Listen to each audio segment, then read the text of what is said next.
Hello everyone, this is Cody, your host, and today I will be explaining how to actually deal with mesh and key files using our qd-python library. You want to kind of use this technique when you want to kind of get elements of nodes and stuff like this, so you want to have this mesh data structure. Of course, we import the module here. First everything in, we don't care about selection, and we need to open a key file as shown in one of the previous tutorials. Now when you want to load the mesh, oh wait, it's in the down folder. When you want to load the mesh, you need to kind of, or parse the mesh, that's better. It's loaded but it's not parsed. So we kind of say, okay, please parse the mesh. Decompose it and add it to the mesh database. That's kind of parsing, means converting string data to whatever database we have inside. And because some stuff might be in the includes, I also want to load the includes.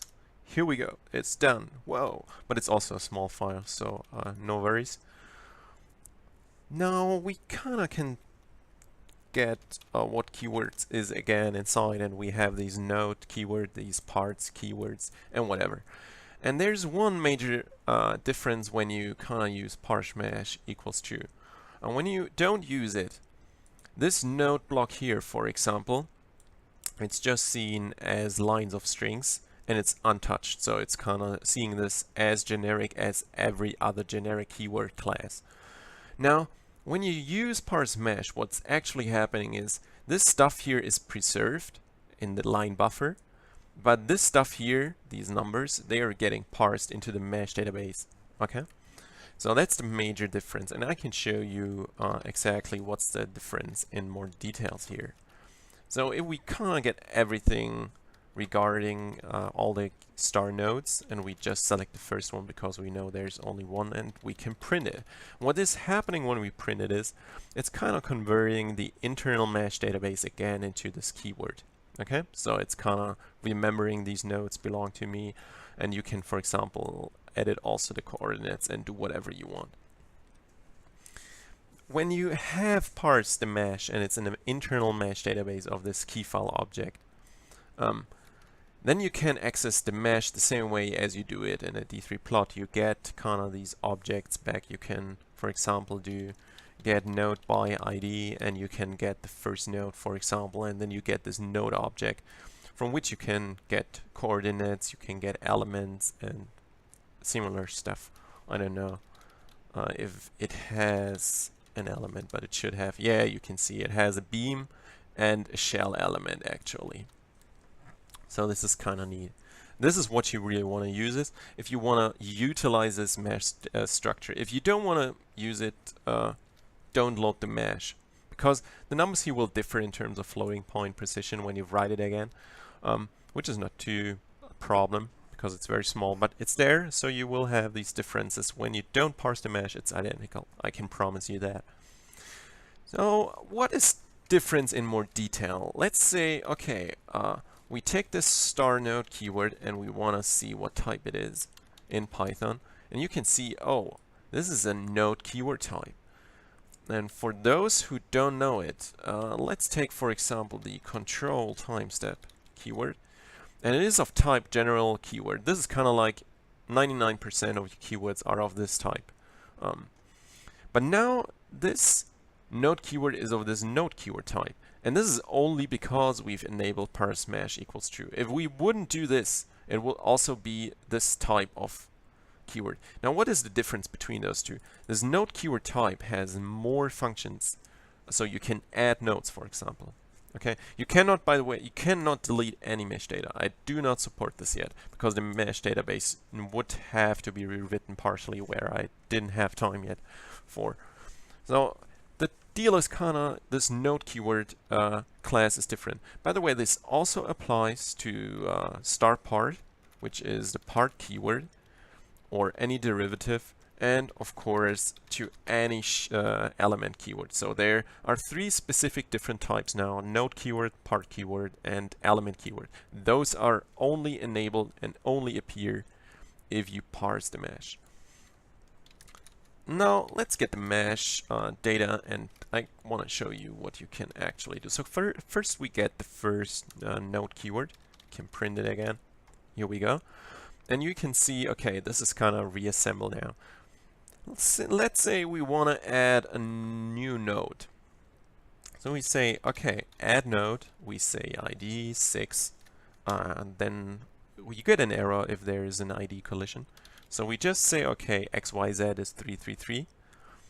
And now what you can also do is, because there is some additional node data here in the rear, we need to add this here. Usually you don't have this. And I think that these are default values, what you see here. But if you ever kind of have this additional data in this line here for a node keyword, you can add it here. Very similar to the all other keywords here, the part keyword and the element shell keyword, which sometimes also has additional data. You can simply append it here as either a string or a list of strings when there are multiple lines. So we get back this, oh, I didn't catch it, but you get back this node object here. And when we print it again, here we go, you see, okay, here, cool. We kind of have this new node inserted into it. There's also another way, which kind of resembles how it's working internally. Now, when we read this file, what it's happening is it's kind of saving this block here, okay? And it's kind of triggering a function which runs from here, and it kind of parses every node. And by the way, it skips every node it cannot parse and kills it. So it's kind of running through and is parsing every line here. And we can kind of emulate that here. So there's a different kind of way to add new data. You can call the function called append line. No, this is not what I want. You can take one of these lines here and simply paste it in. And then we need a new ID. And of course, let's set the coordinates to new values. Very important, and that's the reason why I don't recommend this function is you need to get these field sizes correctly, otherwise you get parsing errors, okay? And don't cry when there's a parsing error. It's not crashing or whatever, but it's just ignoring it, whatever you did here. So we append this new line. We can print it. And as you can see, this new node is now on top of all of the others, which is really strange. This is because the line buffer starts here, it goes down, and now this new node is part of the line buffer. It's not in the mesh database, and you can just load it by keyword.load, and here we are. You can just print it out. When is this useful? Now let's say we add a new keyword. Here we go. Star node. Okay. We add a new keyword, and we want to assemble kind of new data. Maybe we start here and just do one node. So this is kind of like the whole string data, bare bone. Did I miss something? No, but I need to change the ID, otherwise we have an ID collision. So this is the data. Here we go. We kind of close it again. And we can print this new keyword. It's part of the KeyFile now. Oh, wait. I did it wrong. I wanted to add the new keyword, but with this data. Oh, what happened there with me? Long day. Okay, here we go. So the cool thing is, I guess it's not loaded. You can just load it now.